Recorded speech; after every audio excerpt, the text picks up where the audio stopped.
Wow!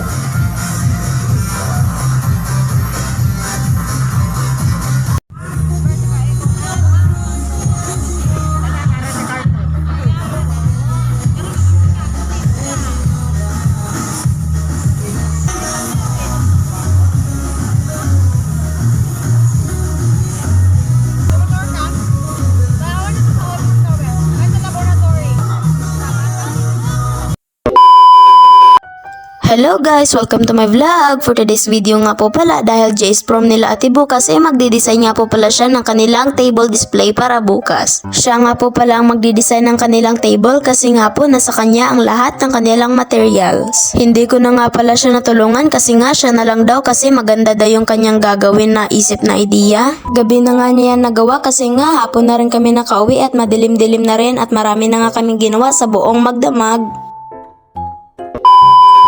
At habang nagdi-design nga si ate sa labas, naisipan ko ngang maganda ng aking susuotin para bukas. Magdadala na rin pala ako ng ekstrang damit kasi nga hanggang umaga at hanggang tanghali na lang ako mag-uniform kasi magbibihis din ako pagkahapon. A few moments later. Naabutan nga pala ako ng ilang minuto sa kakahanap ng puting uniform ko nandyan lang pala sa gilid ng Durabox nakasampay.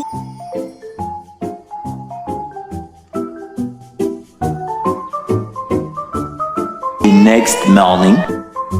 Kinabukasan pala madilim palang gumising na ako. Hindi ko naman inakala na nauna palang nagising si ate sa akin. Nagmamadali na nga akong bumangon para maligo at magbihis na rin kasi madami pa kaming gagawin. Tamang-tama nga pagpunta ko sa kusina para magsaing nakita ko nga si ate na nagsasaing na kaya nabawasan na naman ang problema ko. Habang nagsasaing nga si ate at madilim-dilim pa naisipan ko nang maunang maligo para mabilis na. Akala ko nga ang tubig namin sa banyo maligamgam. Diyos ko, napakalamig naman. Natapos na pala akong makabihis dyan mga guys at teka napansin ko nga palang nakaharang yung motor ni Papa kaya inurong ko na lang muna. At akala ko nga pala kanina mga guys paglabas ko ng kwarto madilim pa umaga na pala. Kaya pinagalitan ako kasi ang tagal ko daw magbihis. Iyan lang pala ang susuotin ko. A few moments later.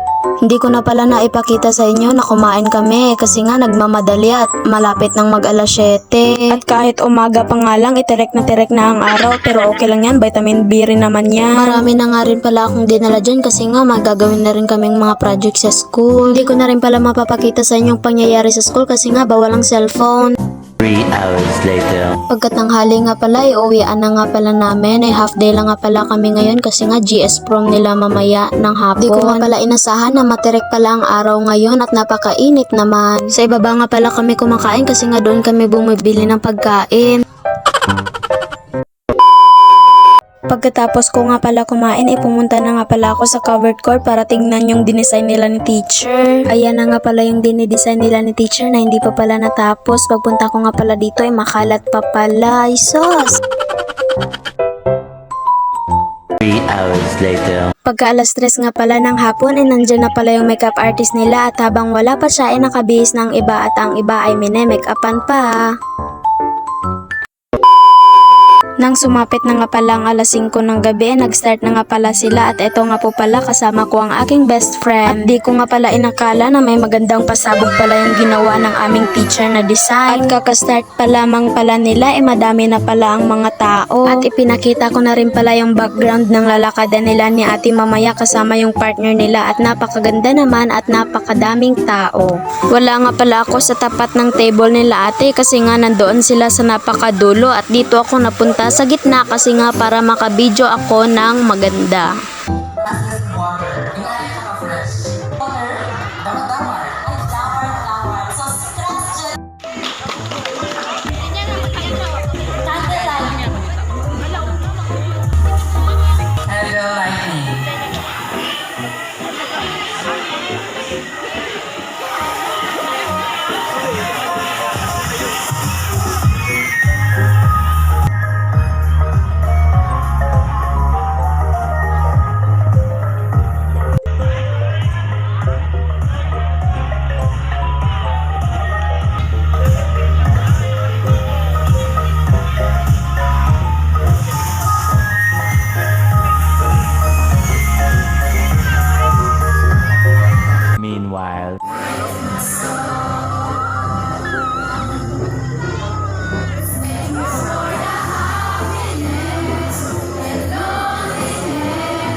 Wow!